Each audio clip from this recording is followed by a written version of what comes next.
Il est le mangaka à l'origine de l'œuvre écrite par une seule et même personne la plus vendue au monde. Cela fait plus de 20 ans qu'il sort un chapitre par semaine et ne vit plus que de son manga, même si ça a des conséquences sur sa santé. Son nom, Eiichiro Oda. De la genèse de One Piece à la légende qu'il est devenu, découvrez sa true story.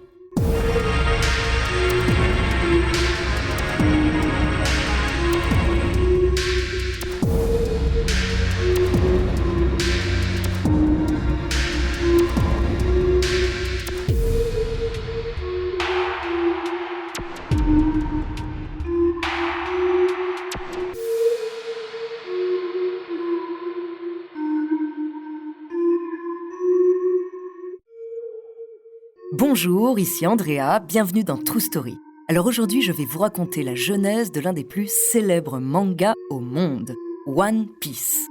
Le début de la plus longue aventure de piraterie créée par un génie du crayon, c'est maintenant. Eiichiro Oda est né le 1er janvier 1975 à Kamamoto, au Japon. Entouré de ses parents, il découvre le dessin animé Vic le Viking. C'est l'histoire d'un jeune garçon qui part en mer pour poursuivre une grande aventure. Hey, hey, Vicky, hey, Vicky, hey, le vent gonfle ta voile.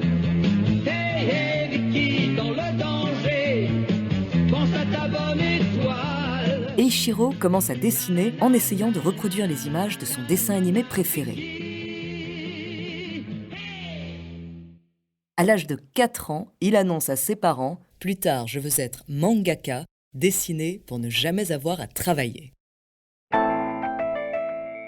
Sa vie se résume déjà à attendre tous les lundis la sortie du Weekly Shonen Jump pour en redessiner les histoires. Le Jump est un magazine hebdomadaire publié par l'éditeur japonais Shueisha dans lequel on retrouve en prévente les nouveaux chapitres d'une vingtaine de mangas en vogue.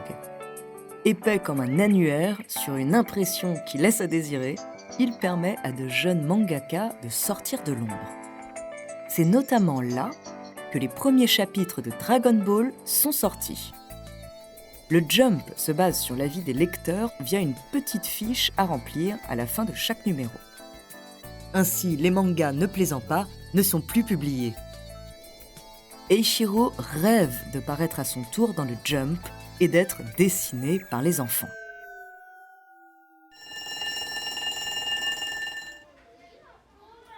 En 1985, il entre à l'école un manga de Dragon Ball sous la main. C'est son manga préféré. D'ailleurs, les dessins d'Akira Toriyama seront ceux qui l'inspireront le plus. Eiichiro passe ses journées à lire les histoires de Son Goku et à regarder des films pour en dessiner les comédiens.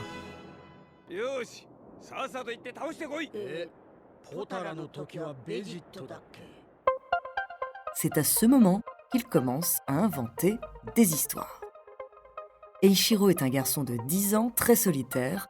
Il ne trouve pas d'amis fans de cinéma pour partager sa passion avec lui. À côté, Oda pratique le foot en salle pendant plus de 20 ans, mais il n'arrête pas de se blesser et décidera d'arrêter. En études secondaires, sur un cahier, le rêveur commence à esquisser l'idée d'un manga parlant de pirates. Mais il trouve vite son histoire trop complexe et la met de côté. À force de gratouiller des dessins sur ses feuilles de cours, les fiches d'idées s'empilent et commencent à devenir des cahiers. Certaines de ces histoires prennent forme et Eiichiro commence à découvrir son style artistique. En 1992, il veut montrer ses dessins et prend le risque d'envoyer ses travaux pour des concours.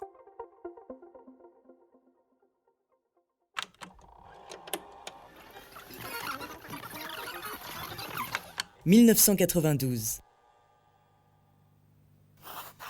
À 17 ans, il décide de terminer sa première nouvelle Wanted dans une ambiance western pour la Tezuka Award, concours semi-annuel organisé par la Shueisha. Il lui reste 2 jours pour terminer 7 pages. Alors qu'il rentre des cours en voiture, un véhicule lui grille la priorité et le percute. Eiichiro est cloué au sol, recouvert de sang. Il est envoyé à l'hôpital et demande à sortir pour pouvoir finir Wanted. Mais les médecins refusent. Oda est condamné à rester une journée entière en convalescence. N'ayant aucune envie de se reposer, le lendemain, il rentre pour finir sa nouvelle, malgré les contre-indications des médecins. Son nez lui fait mal, il crache du sang et tache ses planches. Eiichiro doit recommencer ses dessins plusieurs fois. À la dernière seconde, il envoie sa nouvelle et Oda obtiendra la 44e place. En 1993, Eiichiro réalise son rêve et publie pour la première fois dans le Jump. À côté, il continue de dessiner et gagne le premier prix du concours de talent mensuel de Weekly Jump. À l'âge de 19 ans, il décide de quitter l'université et sa région natale pour s'installer dans la capitale et devenir assistant de 3 mangaka qui l'ont repéré dans le magazine. Pendant son temps libre, Oda se replonge dans les cahiers de dessin qu'il avait réalisés plus jeune. Et là, il tombe sur un carnet décoré d'une tête de mort et décide de creuser l'histoire de Luffy au chapeau de paille dans un monde de pirates. Il réalise une aventure en 3 chapitres intitulée « Romance Down ». Après ça, pendant 2 ans, un univers entier ne cessera de grandir dans son esprit. Oda cherche un titre en anglais qui pourrait parler à tous et évoquer un trésor légendaire. Alors, One Piece prend vie. Le pitch. Avant son exécution, le pirate légendaire Gold Roger lance une chasse au trésor sans précédent et stimule ainsi les pirates du monde entier. Luffy, transformé en homme élastique après avoir mangé un fruit du démon, rêve de devenir le roi des pirates et de trouver le mystérieux One Piece. L'ère des pirates bat son plein. Luffy au chapeau de paille et son équipage affronteront des ennemis hauts en couleur et vivront des aventures rocambolesques. Oda réfléchit beaucoup à l'univers et au décor. Chaque ville et pays est basé sur un endroit réel. D'autre part, il reprend des légendes du monde. Aux alentours du Nil, Luffy et son équipage perçoivent dans l'eau des ombres noires. C'est une référence aux légendes marines japonaises des Umibozu qui forment des ombres vivant en mer et faisant chavirer les navires. Sur cette même île, on retrouve une référence à Cerbère, le gardien de l'entrée des enfers de la mythologie grecque, quand le groupe se retrouve face à un chien zombie à 3 têtes. Un clin d'œil au royaume des dieux nordiques Asgard est fait sur cette même île. Si vous voulez en savoir plus sur les mangas One Piece, nous vous invitons à écouter la chronique d'Overbooké du podcast Puzzle. Après plusieurs mois de travail, il veut proposer son œuvre au Jump. Ses planches sous le bras, il se rend au siège de la Shueisha, sûr de lui, persuadé d'avoir entre les mains le nouveau Dragon Ball. La réaction de la maison d'édition n'est pas celle à laquelle Oda s'attend. Ils lui répondent « Cette histoire ne marchera pas, personne n'est intéressé par les pirates ». Évidemment, Oda ressort de là dépité. Oda refuse d'abandonner son rêve et continue d'approfondir son œuvre. Quelques mois plus tard, il retente, mais son projet est encore une fois rejeté. On lui conseille d'arrêter un peu, de se reposer et de ne plus suivre ce stupide rêve. Oda persiste. Persuadé qu'il tient entre les mains une pépite, il continue de passer ses journées à écrire et à dessiner. Le directeur d'édition en personne assiste à sa 3e présentation et lui annonce un 3e refus. Boosté face à l'échec, Oda veut leur prouver que ça marchera. Il ne cesse de créer son manga, ne dort plus, ne mange plus, bien qu'Oda soit un fervent amateur de cuisine et particulièrement de sushi. Au fil des mois, son histoire se perfectionne et Eiichiro reprend rendez-vous chez la Shueisha. Cette fois, les éditeurs accueillent positivement le projet.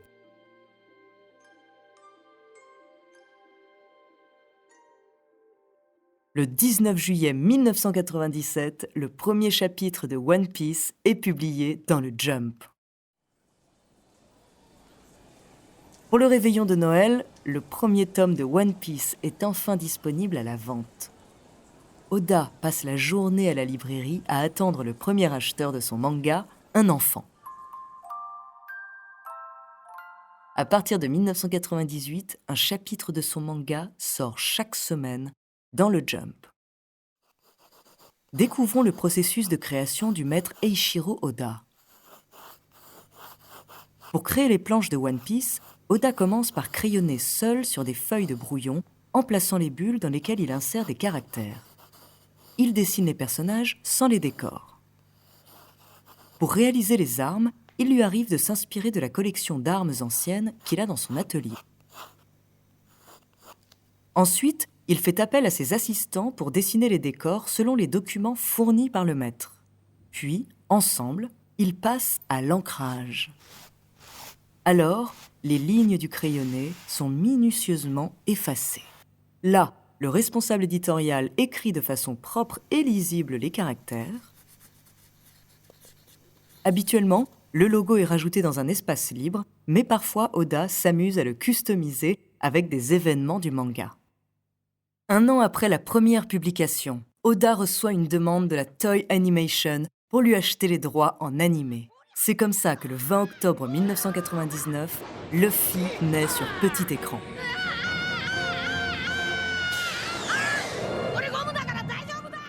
Peu à peu, Oda se rend compte qu'il n'a aucune idée de quand son manga se terminera. Le mangaka se lance dans l'aventure sans savoir où celle-ci va le mener.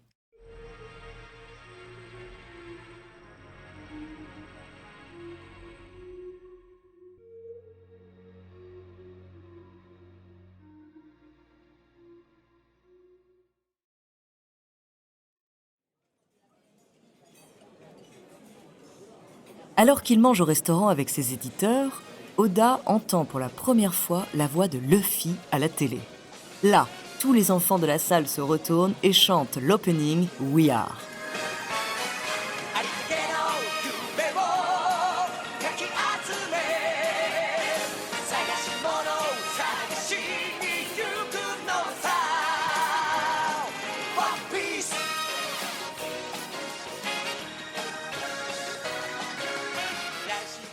Les éditeurs lui demandent ses vœux pour les années 2000. Oda leur répond « Ne jamais décevoir ses enfants ».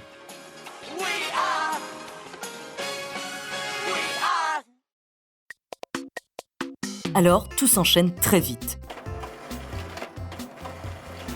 Les tomes se vendent par dizaines de milliers pendant que l'animé bat des records d'audience. Pour l'arrivée dans l'an 2000, Oda décide de ne plus montrer son visage au public et que la célébrité ne le détournera pas de son travail. Il veut laisser tout le succès à Luffy. Pendant les 10 années suivantes, on n'entend plus parler d'Eiichiro Oda. En effet, on ne trouve que peu de photos du mangaka. C'est un homme brun, les cheveux noirs mi-longs, comme son personnage Luffy. En photo, il apparaît toujours avec un petit sourire en coin. En 2004, il organise son mariage en toute discrétion. Il a rencontré sa femme à la Jump Fiesta où elle était déguisée en un personnage de One Piece, Nami. Le jour de son mariage, il promet à sa femme de finir One Piece en moins de 10 ans pour partir faire le tour du monde avec elle. En 2014, One Piece entre dans le livre des records mondiaux comme le manga le plus vendu de tous les temps. Ça y est, il a battu Dragon Ball. Des dizaines de produits dérivés autour de l'univers de One Piece sont commercialisés, films, jeux vidéo et figurines. Un restaurant et un parc d'attractions One Piece ont même été ouverts.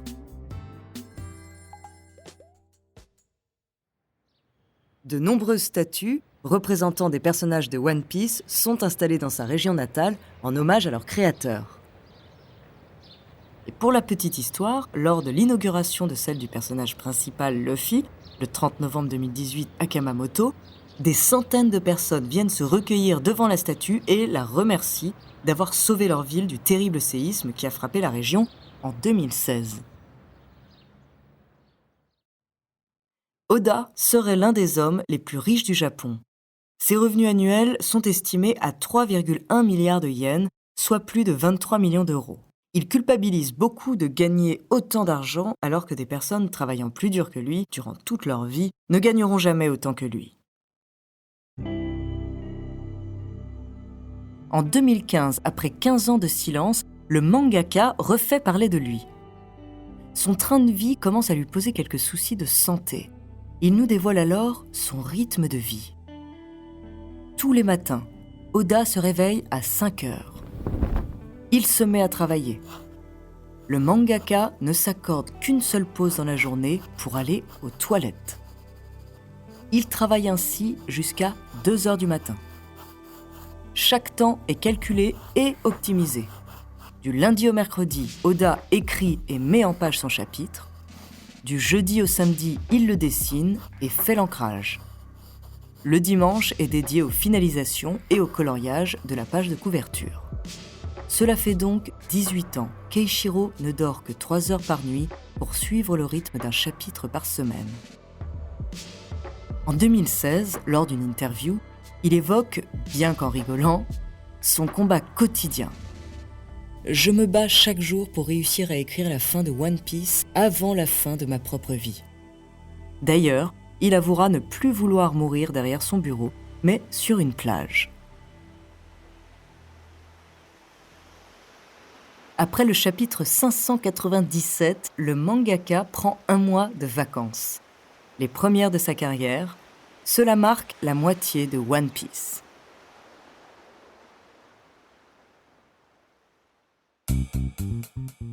Jusqu'en 2017, Oda accorde de plus en plus de rencontres aux journalistes et fait même une apparition à la télévision. Le monde entier comprend peu à peu qui a donné naissance à leur pirate préféré. En juillet, One Piece devient l'œuvre écrite par une seule et même personne la plus vendue au monde. Les fans se rendent compte que le mangaka consacre toute son âme à développer le manga qui anime leur vie depuis leur enfance. Oda s'implique dans d'autres projets comme la préparation des films One Piece qui sortent au cinéma.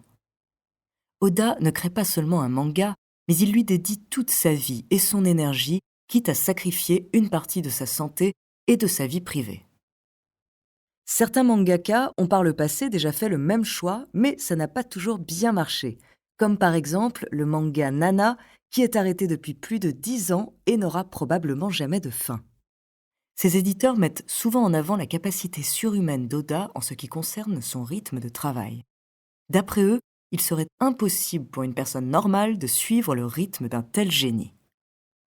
Oda avoue avoir beaucoup de mal à se renouveler, et écrire à chaque fois de nouveaux personnages avec de nouvelles histoires est pour lui un défi quotidien. En mars 2019, on apprend qu'Eiichiro est en très mauvaise santé. D'après ses médecins, s'il ne se met pas à faire un peu de sport, il risque de mourir très tôt. Oda fait la promesse de se mettre à courir au moins 30 minutes tous les soirs. Suite à cette nouvelle, toute la communauté à l'échelle internationale de One Piece, alarmée par son état de santé, se réunit sur le hashtag #ThankYouOda. Il remercie le mangaka pour tout ce qu'il a créé et lui conseille de faire passer sa santé avant One Piece. Ils indiquent dans des posts que s'il lui est nécessaire de faire une pause, ils seront toujours là pour le soutenir. Pour les fans, il n'y aurait rien de pire que de voir le mangaka mourir et laisser son œuvre inachevée après plus de 20 ans de construction minutieuse. Oda pourrait ralentir son rythme sans perdre ses fans et sa communauté.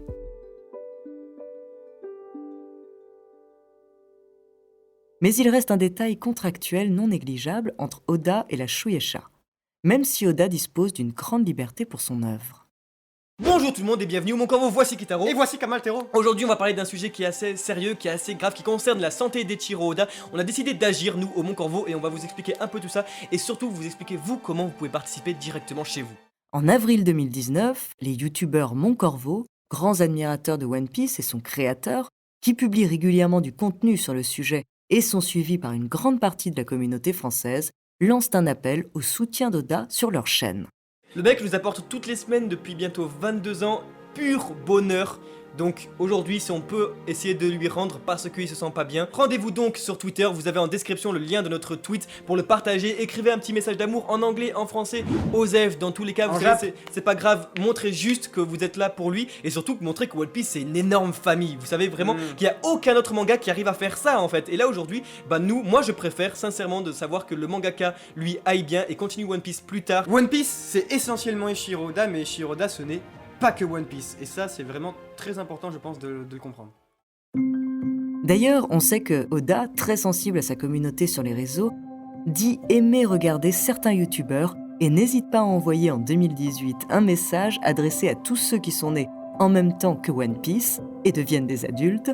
Les prochaines années pourraient bien être les plus importantes de ta vie, car dorénavant, il est temps de déterminer comment tu vas vivre. J'ai entièrement confiance en tes capacités à voguer sur une mer inconnue nommée société. Oda Sensei!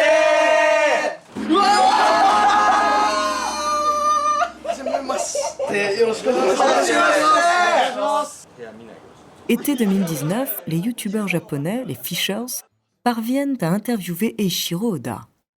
Le mangaka les accueille chez lui pour leur partager des révélations inédites sur la suite et la fin du manga. Oda leur annonce que le One Piece se terminera en 2024. L'an passé, il avait déjà déclaré « One Piece est terminé à 80%, je crois qu'il est temps pour moi de finir mon histoire ». Le maître se donne donc 5 ans pour arriver au chapitre 1194. Il ne faut pas oublier que ça reste une estimation. Auparavant, il est déjà arrivé à Eiichiro de prévoir la date de la fin du manga, mais il n'a cessé de la repousser. Oda raconte aux Fishers des anecdotes, comme le fait qu'il oublie régulièrement de dessiner la cicatrice de Shanks, l'un des personnages, et que les assistants sont bien souvent obligés de corriger cet oubli. Les youtubeurs, ravis d'avoir pu rencontrer leur idole, repartent tous avec un autographe sur un dessin de leur personnage préféré. またこの20周年のね、これにいただけるっていうのはすごいわ。ありがとうございます。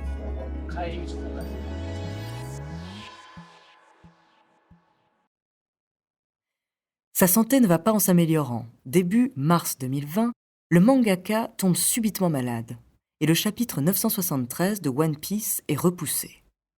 C'est sa 116e pause depuis ses débuts.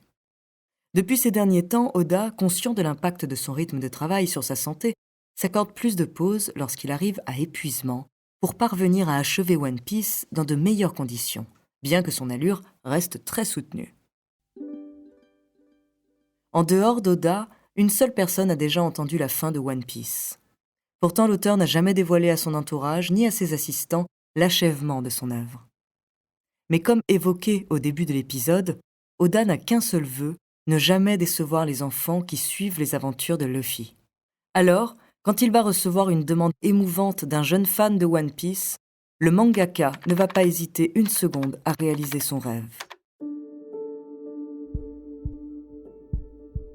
Hinati Fujinami est un jeune garçon qui souffre d'un cancer des poumons en phase terminale. Ses parents sont dévastés face à la souffrance de leur fils. La version japonaise de la fondation Make-A-Wish, qui offre aux enfants gravement malades la possibilité de réaliser un de leurs plus grands rêves pour apaiser leur douleur, s'adresse à Hinati. Le garçon leur confie qu'il aimerait savoir comment One Piece, son manga préféré, s'achèvera. Hinati a conscience qu'il ne sera sûrement plus là avant qu'elle ne soit publiée. La fondation contacte Eiichiro Oda, qui se dit ravi de rencontrer Hinati. À la vue de sa condition physique, le mangaka est bouleversé et retient ses larmes. Il demande à Hinati en plaisantant de ne rien révéler à la presse. D'ailleurs, le mangaka a demandé à parler seul à seul avec Hinati pour être sûr qu'il n'y ait pas de fuite. Alors, Eiichiro prend le temps de raconter au garçon la fin de One Piece dans tous ses détails.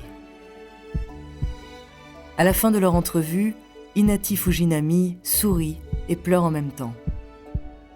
Il dit à son entourage « One Piece est magnifique ».